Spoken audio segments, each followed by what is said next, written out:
동화 같죠. 이게 전부 다 명화입니다. 명화를 스토리로 만드는 것이죠. 재미난 이야기 같지만 이건 신화가 아니라 실화입니다. 여러 증거들이 많이 남아 있어요. 그랜드 캐년도 증거고요. 여러 민족들이 대홍수 신화들이 서로 신앙이 다른데도 불구하고 다 똑같이 기록하고 있어요.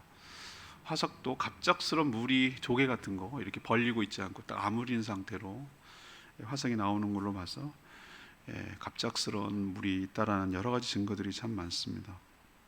근데 사람들이 그게 믿겨지지가 않으니까 그냥 신화 취급하는 것이죠. 노아 홍수는 분명한 하나님의 심판이에요. 하나님께서 왜 여러 가지 기록할 것도 많은데 왜 이렇게 디테일하게 노아 홍수 전후 과정을 다 설명하셨을까? 이게 재현되기 때문에 그래요. 소재는 달라요. 물이 아니라 불이죠. 근데 원리는 똑같고 그 방식도 똑같아요. 그래서 성경을 읽는 우리들에게 똑같은 상황 속에서 죽지 않고 심판받지 않고 구원받기를 바라는 마음 때문에 하나님께서 이렇게 노아 홍수를 자세하게 기록한 것이에요. 하나님 왜 심판하셨을까? 그럼 노아가 구원을 받은 이유는 뭘까? 그럼 우리도 불심판을 받지 않고 구원을 받으려면 어떻게 해야 될까? 오늘 말씀을 들으시고 노아처럼 그렇게 구원을 받는 은혜를 누리게 되기를 원합니다. 먼저 노아처럼 구원을 받으려면 하나님의 은혜를 입어야 돼요. 은혜는 설명할 길이 없어요. 근데 오늘 8절에 보세요. 그러나 이런 상황 속에서도 노아는 여호와께 은혜를 입었더라. 우리도 왜 후궁들 성은이 만극하옵니다 이러잖아요. 여러 여자들 중에서 왕의 마음에 드는 사람이 있어요. 그 성은이 만극한 거예요. 또 안 들어줘도 왕에게 할 말이 없어요. 근데 신하들의 얘기를 들어줬어요. 성은이 만극하옵니다 이렇게 되는 거예요. 그런 것처럼 하나님의 은혜를 입어야 우리도 구원을 받게 될 줄로 믿습니다. 근데 은혜가 왜 은혜죠? 뭐라고 하죠? 도저히 내 힘으로 할 수 없는 상황, 모두 다 죽을 상황, 그런 가운데 나는 구원을 해달라고 말할 수도 없는 상황. 그런데 하나님께서 그 가운데 택해서 건져주신 것을 은혜를 입었다라고 말하는 것이죠. 그러면 당시 상황이 어땠는데요? 오늘 6장 1절서부터 읽어야 되는데 다 읽지 못했어요. 근데 오늘 6절에 보세요. 땅 위에 사람 지으셨음을 모았다고 그랬어요. 하나님이 한탄하셨다고 그랬어요. 한탄하셨어요. 그리고 근심하셨다고 그랬어요. 한탄하고 근심하시고. 얼마나 가슴이 아픈지 하나님의 마음을 지금 읽을 수가 있어요. 왜 그런가? 그 5절에 보세요. 여호와께서 사람의 죄악이 세상에 가득했다고 그랬어요. 가득이 뭐죠? 우리도 물 따로 고만 넘친다 느낌 아시겠어요? 찰랑찰랑해서 이제 가득 찬 거예요. 가득 찬 거예요. 가득하다는 거 그런 거예요. 그들의 마음으로 생각하는 모든 계획이 항상 악합을 뿐임을 보시고, 여기서 두 가지 부사를 제가 집중해야 된다고 그랬죠. 모든 계획이 항상 악하다고 그랬어요.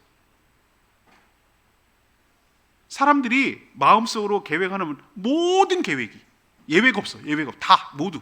그리고 뭐 때로는 좀 악했다가 때로는 안 하고 그런 게 아니라 항상 악함을 하나님이 보시고 그 죄악이 가득 차서 물이 차올라오듯이 차서 이제 가득 찰랑찰랑 목까지 차올라오는 그런 상황을 지금 하나님이 묘사하고 있어요.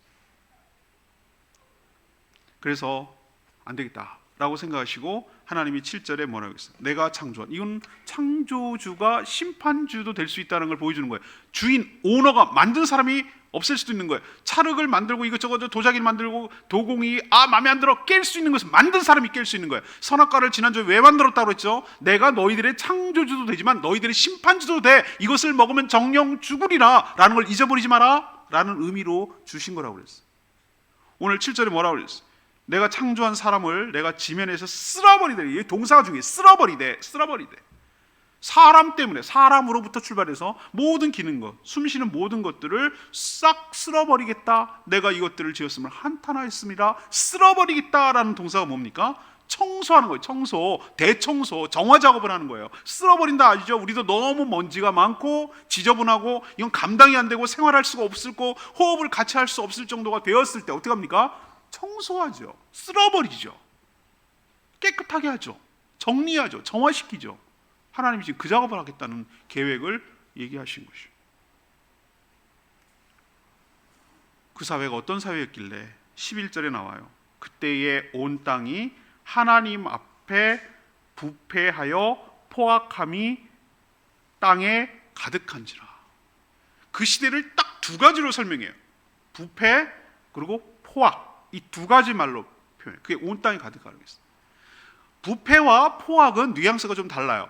부패라고 그랬을 때 썩었다, 상했다라고 말하는데, 이거는 신앙적인 면에서 사용할 때 이 부패라는 말을 써요.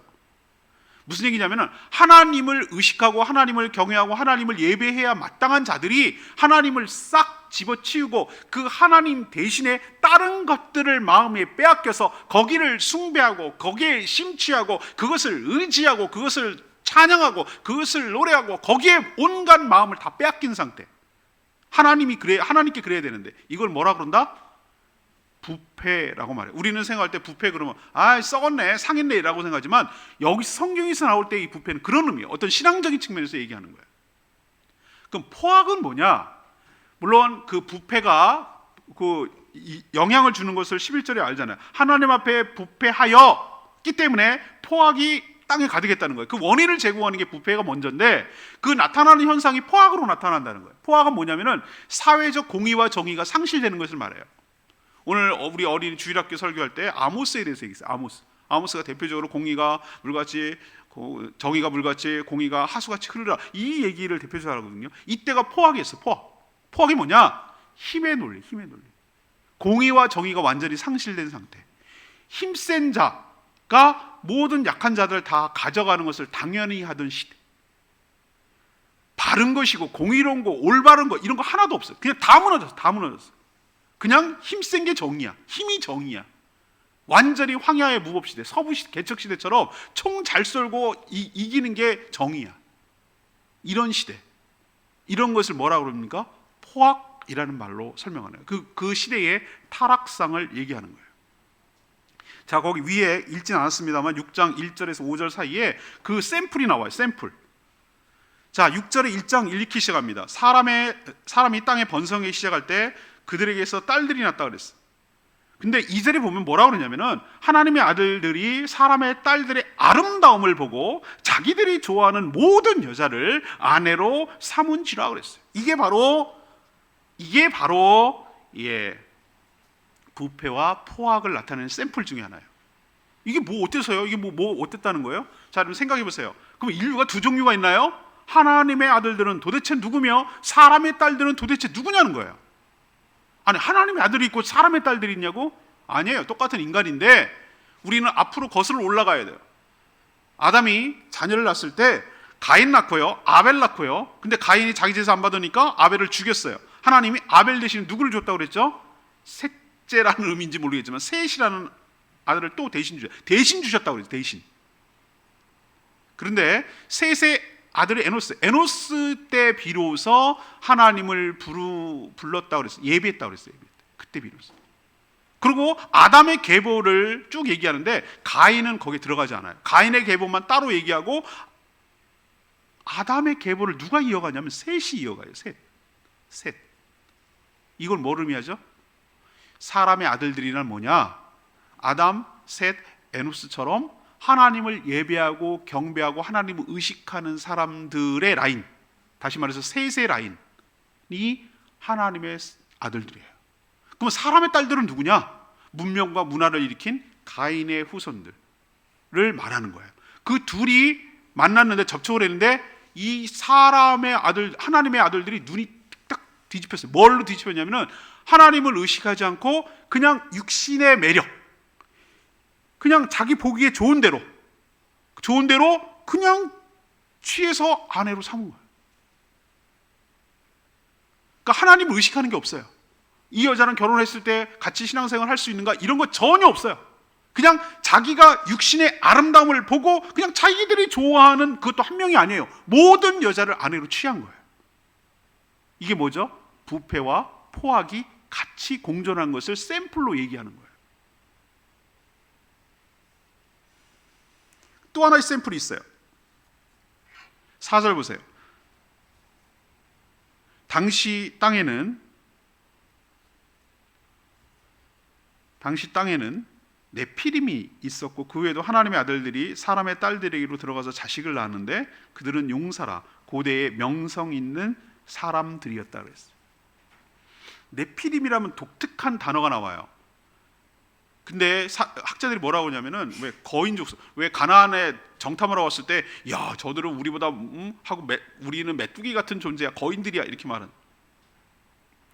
원래 혼혈됐을 때 그 더 독특한 특이한 모습이 나타나요. 하나님의 아들들과 딸들이 따로 있었다가 만났는데 너무 좋아 보여서 그들 사이에서 태어났는데 그들이 네피림 같은 거대한 사람들이 나온 거예요. 근데 그들이 힘이 세고 싸움을 잘하는 거예요. 고대의 용사라, 명성 있는 사람들이었더라, 이렇게 표현하고 있어요. 자 보세요. 우리들이 뭐가 있을 때 명성이 있다고 그러잖아요. 명성이 있다고 그러잖아요. 명성이 있을 때 힘이 있는 자만이 명성이 있습니까? 그렇지 않아요. 권력이 있다든지 미모가 있다든지 또는 무슨 학식이 있다든지 뭐 노벨상을 받는다든지 뭐 어떤 큰 사회적 기여를 했다든지 뭐 할 때 그 명성이 있잖아요. 근데 여기는 뭐가 명성이 있다고 말하고 있죠? 고대의 용사라. 용사는 뭐냐? 싸움 잘하고 사람 잘 죽이는 사람. 왜? 다른 사람보다 더 크고 거대하고 몸집이 크니까. 그런 사람들이 명성이 있는 자라고 표현했다는 얘기는 그 사회가 어떤 사회인 거 짐작하시죠? 힘이 있으면, 싸움을 잘하면, 사람을 잘 죽이면 그게 명성이 있고 그게 갑인 거예요. 그런 시대를 갖다가 하나님이 두 가지 샘플로 오늘 얘기를 해놓고 있는 거예요.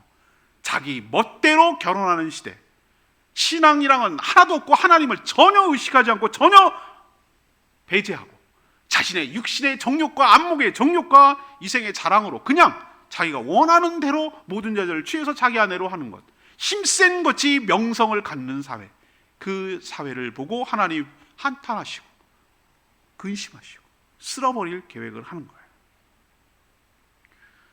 하나님이 이 시대를, 예수님께서 노아 시대를 딱 묘사하셨어요. 예수님 입으로 직접 말했어요. 여러분 한번 살짝 찾아볼까요? 마태복음 24장 39절 가보세요.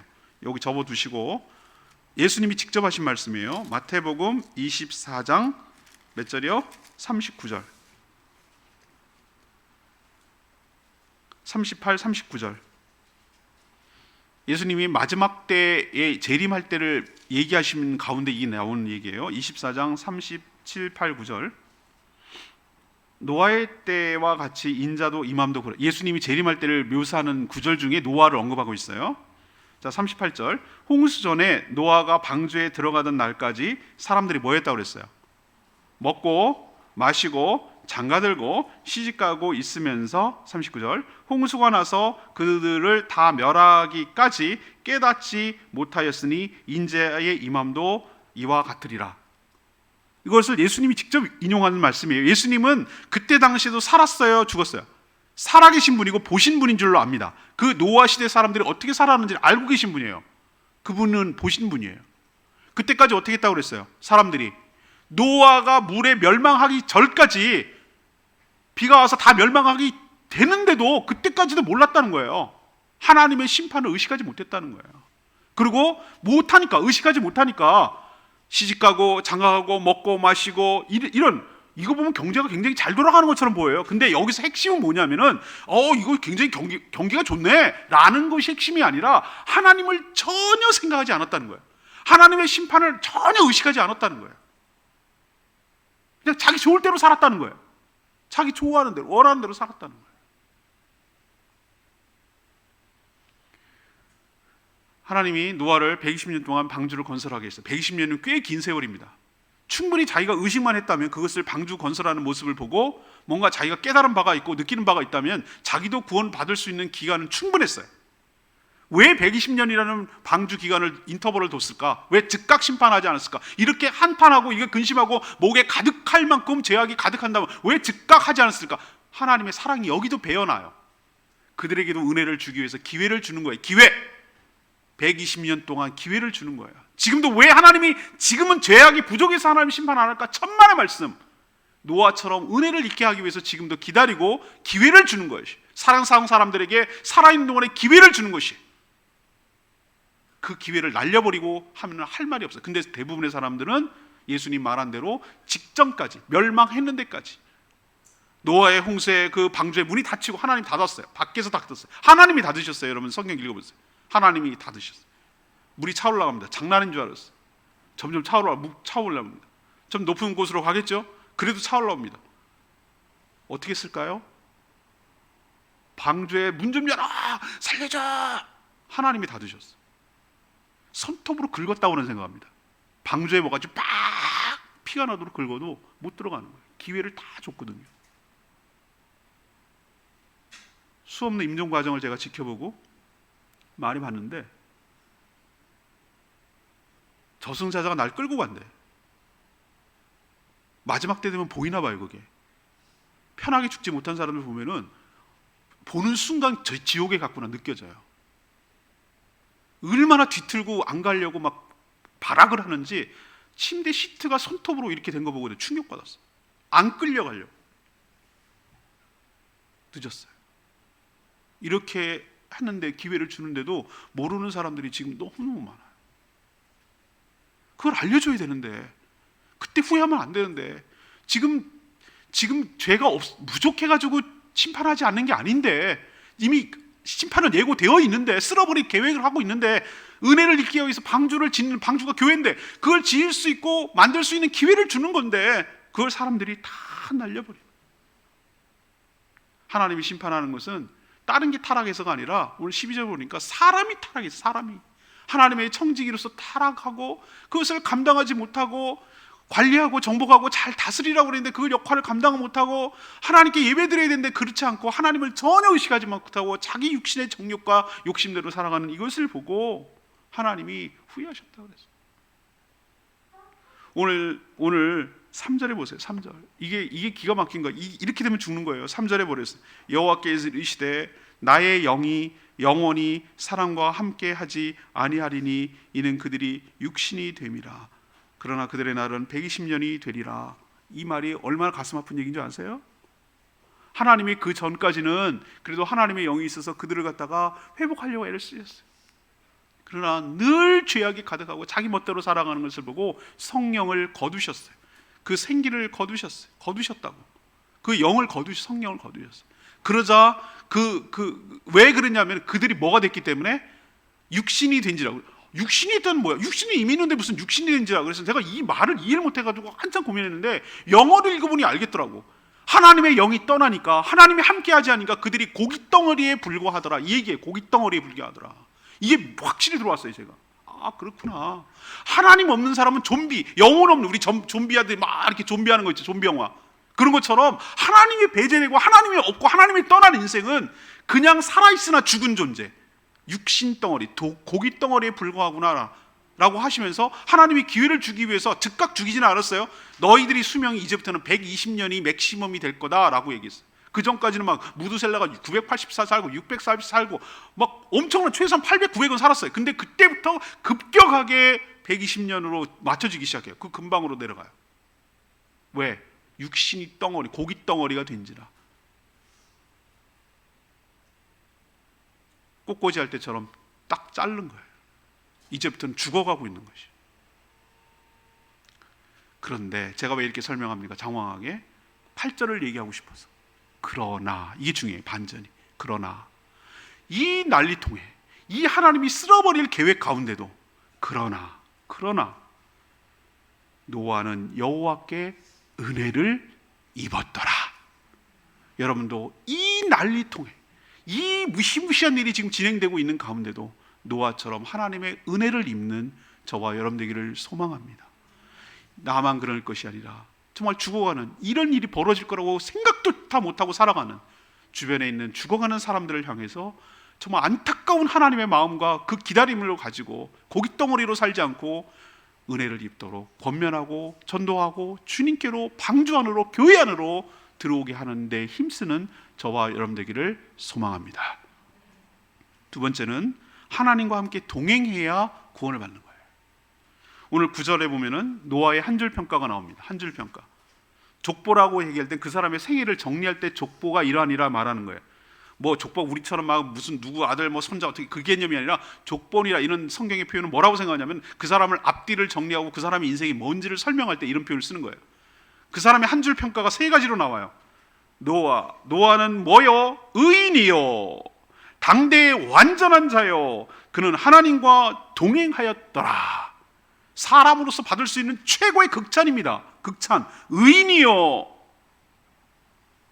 완전한 자요, 하나님과 동행하는 사람이라. 사람에게 이런 칭찬을 받을 수가 없어요. 근데 여러분 아세요? 이 의인이라는 개념은 죄를 하나도 짓지 않고 퍼펙트하고 완전한 사람이기 때문에 붙인 게 아니에요. 좀 이따도 설명하겠지만 그는 하나님을 믿고 순종했기 때문에 이렇게 평가를 받은 줄로 믿습니다. 여기서 똑같이 나오죠? 신약과 성경 전체에 일관된 표현이 있어요. 의인이란 죄가 없어서 의인이라고 그러지 않고 하나님을 믿어 순종한 자를 하나님이 의롭다고 여겨주시는 줄로 믿습니다. 그게 로마서에서도 나오고 하박국이 나오고 여기서 나오는 거예요. 노아가 완벽하잖아요. 그는 노아 홍수 이후에 술 먹고 하체를 벗고 아들들에게 실수하게 만들어가지고 큰 어려움을 겪었어요. 그게 완벽하지 않아요, 그 사람이.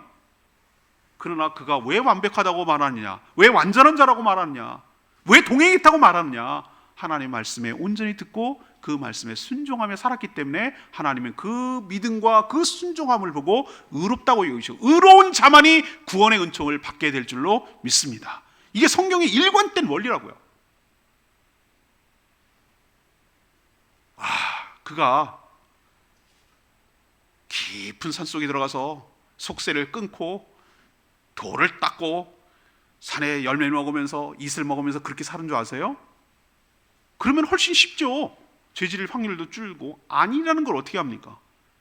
그는 10절에 보면 세 아들을 낳았는데 셈과 함과 야베했다고 그랬어요. 600살 살면서 홍수가 시작되게 되고 600살 때, 근데 세 아들을 낳았어요. 여러분도 애들 낳아보면 아시겠지만 아이들을 낳고 키우는 것이 혼자 뚝 떨어져가지고 산속에서 도 닦고 사는 거가 아니라 노아도 우리와 똑같이 자녀 낳고 자녀 키우고 먹고 살아야 되고 그런 가운데도 방주까지 지어야 되는 평범한 생활인이었다는 거 여러분 기억하시기를 바랍니다. 그가 독특하게 굉장히 신앙심이 좋고 막 아무런 속세를 떠나가지고 그런 게 아니라 우리랑 똑같이 먹고 살고 생활하고 지내면서도 하나님을 경외하고 하나님을 의지하고 하나님 명령에 순종했다는데 더 그 사람의 경건이 의미가 있고 가치가 있는 것이.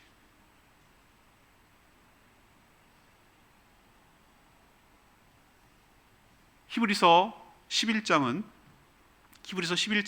우리 믿음장이라고 불러요. 믿음장. 그러면 수많은 믿음의 선진들이 쭉 한 줄로 평가되고 있는데 당연히 노아도 평가가 되겠죠. 그래서 여러분들 잠깐 거기 적어두시고 또 이번에 한번 히브리서로 가볼게요. 히브리서는 신약성경 거의 뒷부분에 있어요. 자, 히브리서 몇 장? 믿음장으로 가겠습니다. 히브리서 몇 장? 11장 7절을 한번 가보세요.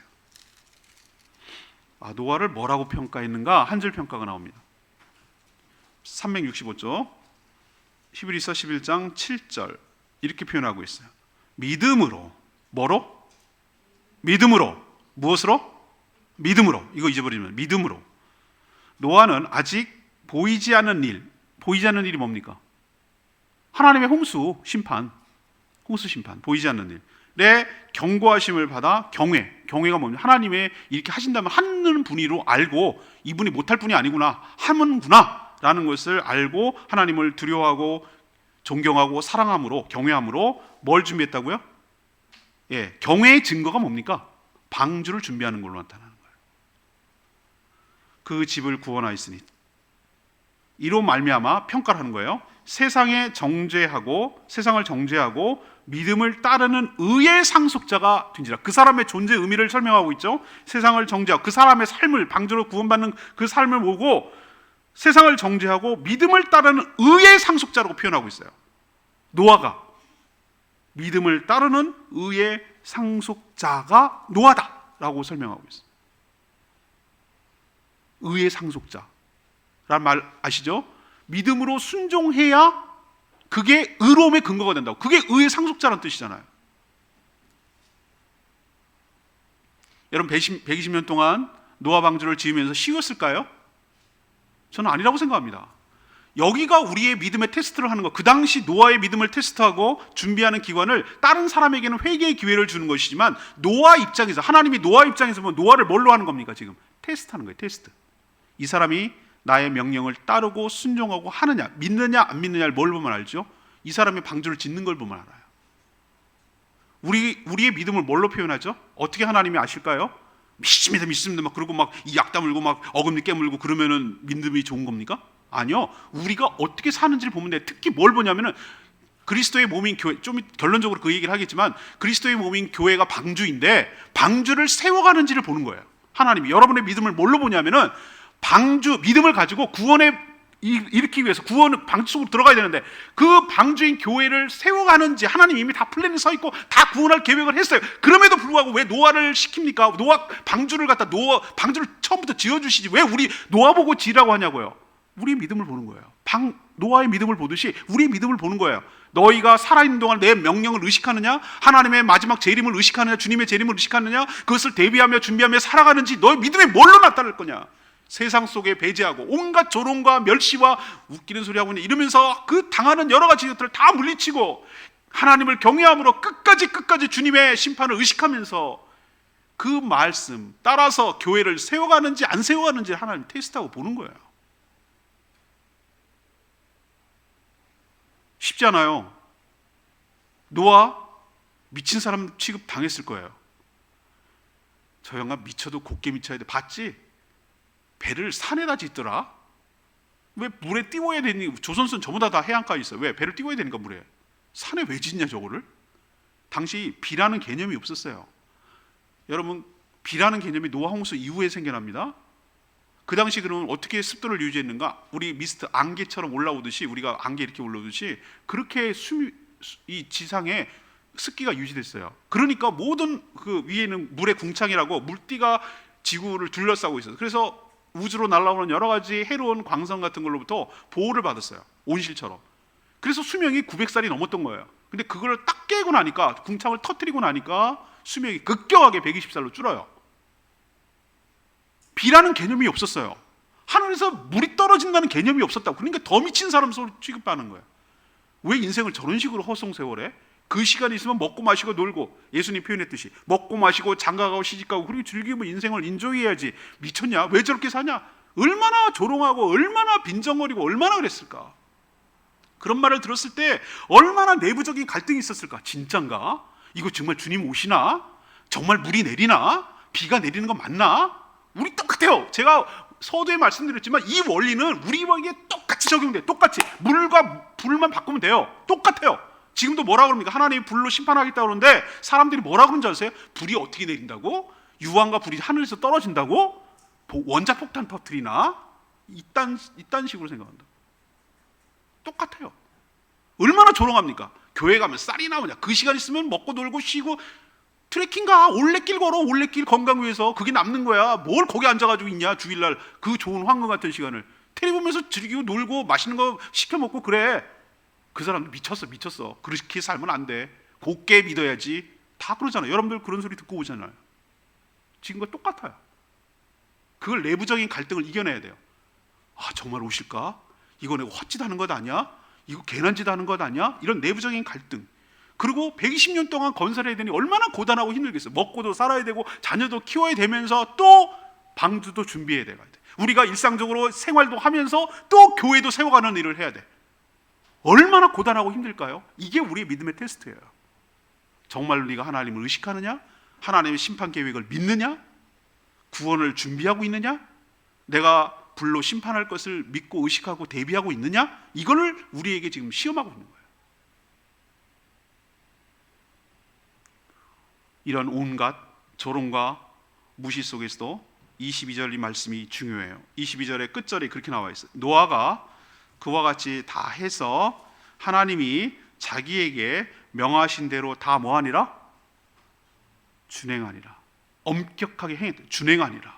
이게 노아가 의인이고 완전한 자고 하나님과 동행했다는 근거이고 증거인 줄로 믿습니다.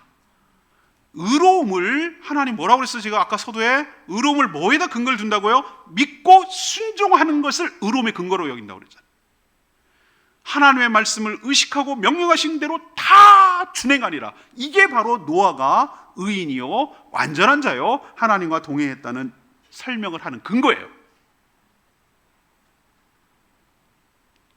사랑하는 여러분, 여러분도 하나님과 노아처럼 동행한다는 게 뭐 이렇게 하나님과 이렇게 간다는 개념이 아니라 하나님을 늘 의식하고 하나님의 심판을 늘 경고를 명심하고 하나님을 경외함으로 하나님이 하신 모든 말씀을 믿음으로 순종하며 살아가는 것을 하나님과 동행한다고 말하는 줄로 믿습니다. 이렇게 할 때 노아처럼 구원의 은총을 받게 될 줄로 믿습니다. 여기 보세요. 6장 7절 노아의 홍수 앞뒤로 나오는데 보면은 노아가 무슨 말을 했다 안 했다? 한마디도 안 했어요. 한마디도. 저 그게 더 은혜가 됐어요. 제가 최근에 발견한 오늘 말씀을 준비하면서 진짜네. 노아가 한마디도 안 했어요. 왜 할 말이 없었을까요? 하나님, 근데 너무 힘드네요. 이거 진짜 하는 건 맞죠? 비 오는 건 맞죠? 뭐 이런 얘기를 왜 안 했겠어요? 하다 보면 살다 보면 얼마나 힘들고 불평할 텐데. 근데 오늘 제가 눈 씻고 찾아봐도 노아가 무엇을 어떤 말이든 뭘 했다는 말이 단 한마디도 없어.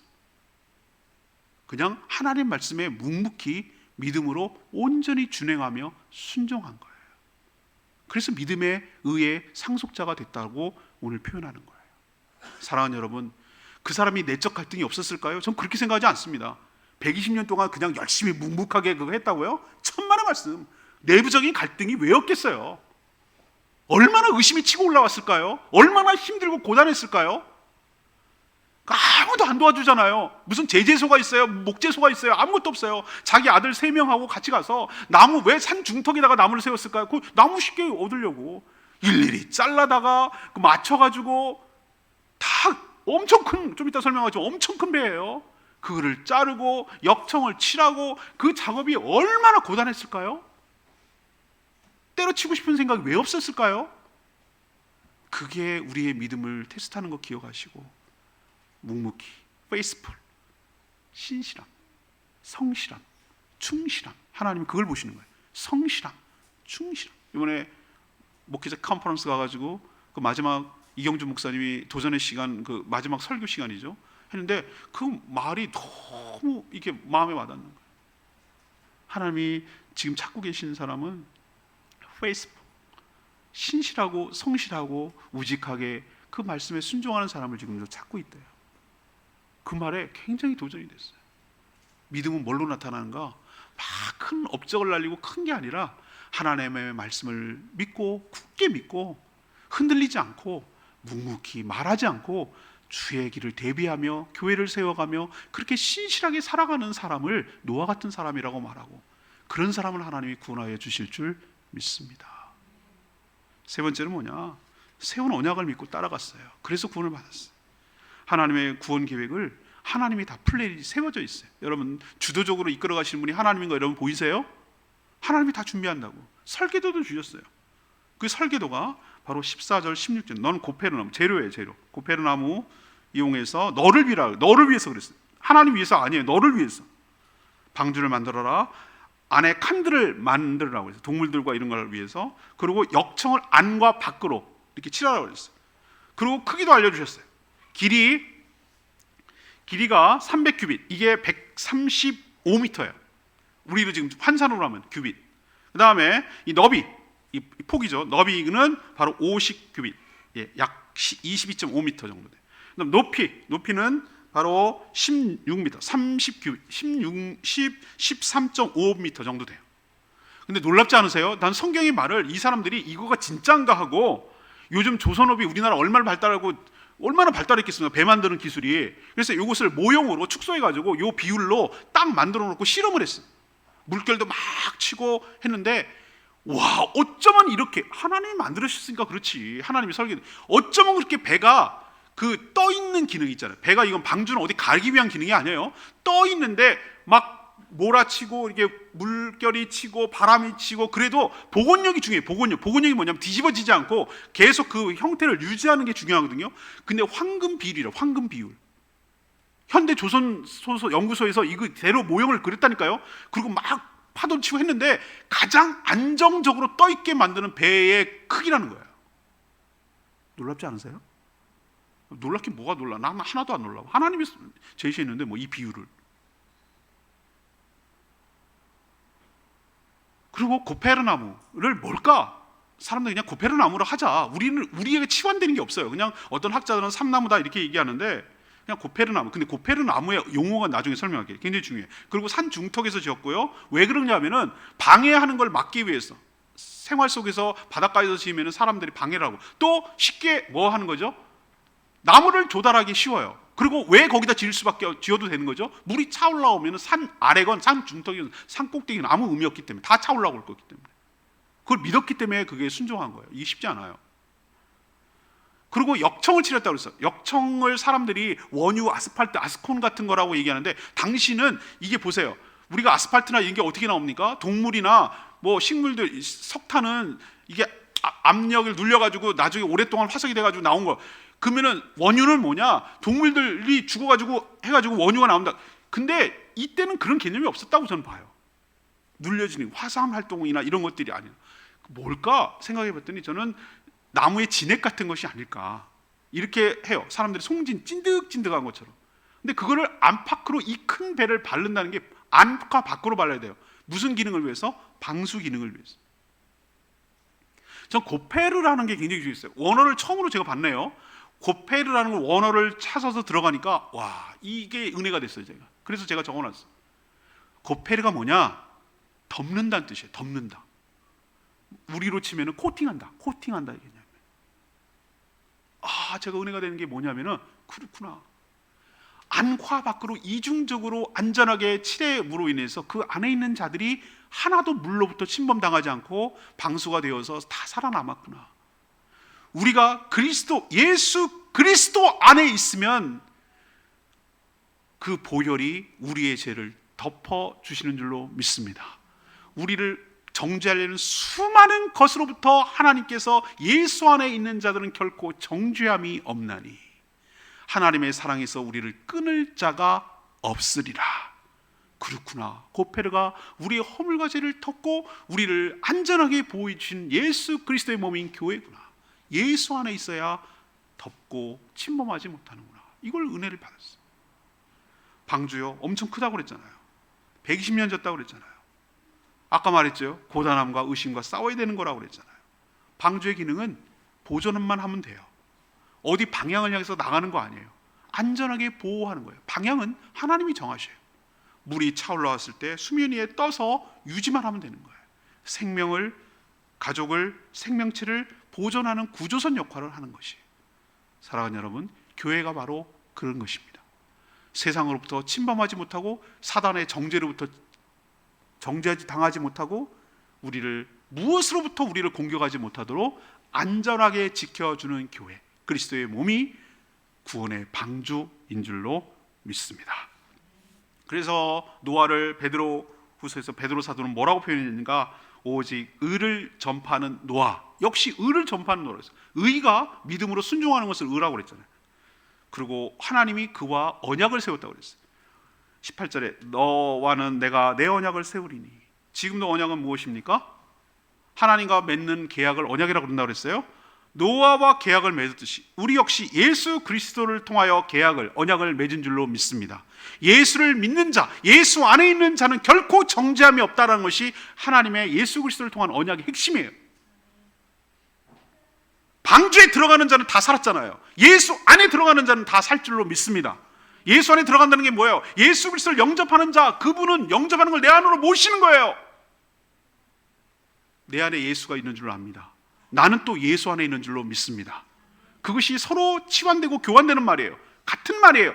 둘을 섞어버리면 어디가 어딘지 구분하는 게 의미가 없어요. 그가 내 안에, 내가 내 안에. 똑같은 말을 써도 돼요. 예수님이 내 안에 있다는 말도 맞고요, 내가 예수님 안에 있다는 말도 맞는 줄로 믿습니다.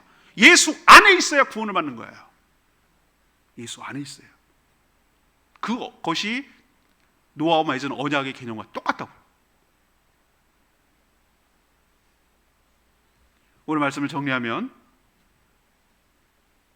창세기에 나오는 거 보면은 하나님의 창조, 인간의 타락, 하나님의 심판과 구원에 대해서 제일 처음에 언급했는데 이게 성경 전반을 끌고 가는 중요 테마 주제예요. 하나님이 창조하시고 인간이 타락하고 그런 타락한 인간을 하나님이 심판함과 동시에 일부 은혜를 입어서 구원을 하려는 것이 성경 스토리예요. 근데 이 얘기를 지나간 얘기를 왜 한다고 제가 서두에 말씀드려요. 다시 한번 위에 걸 처음 끌어오는 걸 얘기를 하는 거예요. 왜? 재현되니까. 재현될 거니까. 이 원리와 이것은 똑같으니까. 심판의 도구만 다르니까. 그때는 물이었고 하나님이 주님이 다시 오실 날은 불이니까. 그렇지만 똑같으니까. 우리 보고 뭐 하라는 거죠? 노아 시대 사람처럼 어리석게 하나님 조롱하고 대비하지 않고 있다가 다 죽지 말고 너희도 방주를 만들고 그 일에 함께 동참하고, 교회를 세워가는데 동참하고 구원의 은총을 받으라고 우리에게 얘기해주고 싶어서 이걸 이렇게 자세하게 기록해 놓은 거예요. 그렇다면 어리석게 살지 말고 지혜롭게 노아처럼 살아서 구원의 은총을 받게 되기를 원합니다. 지금 시대와 노아 시대가 다를 게 있나요? 뭐가 다르죠? 저는 똑같다고 생각합니다. 이게 언제적 얘기인데, 아브라함보다도 훨씬 전 얘기인데 세상에나 어쩜 그렇게 사람 사는 게 하나도 안 바뀌었냐 이거죠. 먹고 마시고 장가가고 시집하고 땅 팔고 땅 사고, 이거 경제 너무 좋아. 그렇죠? 그리고 자기가 좋은 대로 해. 자기가 눈에 보기에 자기 눈에 보기에 아름다움을 아내를 취하고 결혼하고, 또 모든 여자라고 그랬으니까 한 명이 아니란 얘기예요. 모든 여자를 취하고 이렇게 살아. 지금과 그때는 하나도 다를 게 없어. 자기 좋을 대로 살아가는 시대. 우리도 그렇게 살면 안 돼요. 구별이라는 게 뭐냐면은 분명하게 뚜렷하게 차별이 돼야 된다는 거예요. 거룩이 구별이에요, 여러분. 거룩하게 산다는 것은 무슨 홀리홀리 그 개념이 아니고, 분명히 노아와 아닌 사람들은 분명히 구분되는 거, 딱 봐도 알겠네, 이게 구별이에요. 그게 거룩이고요. 우리가 이 마지막 노아 시대가처럼 이 혼탁한 세대에 구원을 받으려면은 세상 사람과 똑같이 산다면은 구원받지 못해요. 다르게 살아야 돼요. 어떻게? 하나님을 의식하고 하나님의 심판을 대비하고 준행하고 순종하며 살아갈 때, 그때 하나님의 은혜를 잊게 될 줄로 믿습니다. 은혜를 입어야 구원받는 거예요. 그리고 하나님의 경고를 의식하고 심판을 대비하고 믿음으로 방주를 준비하며 살아가야 되는 거예요. 하나님 뭘 보신다고 여러분들? 하나님 방주를 주실 수도 있다 없다? 있어요. 근데 왜 설계도만 주세요? 아까 내가 말씀드렸잖아요. 우리 믿음을 본다고.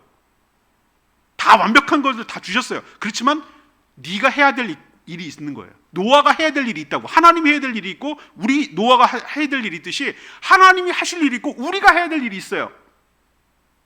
우리가 하나님을 의식하고 명령에 준행하고 순종하는 것. 정말 의로움을 입으려면 믿음으로 순종해야 의로움을 입는 거예요.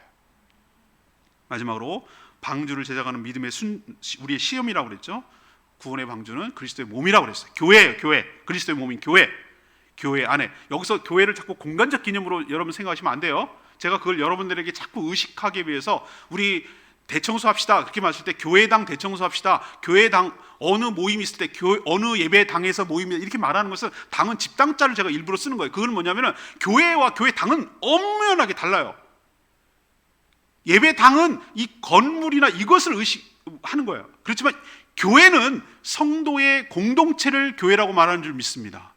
교회를 세우라고 그랬지 예배당을 세우라고 그러지 않았어요. 하나님께서. 교회가 방주예요. 그 얘기는 뭐냐면 공동체 안에 있어야 된다는 거예요.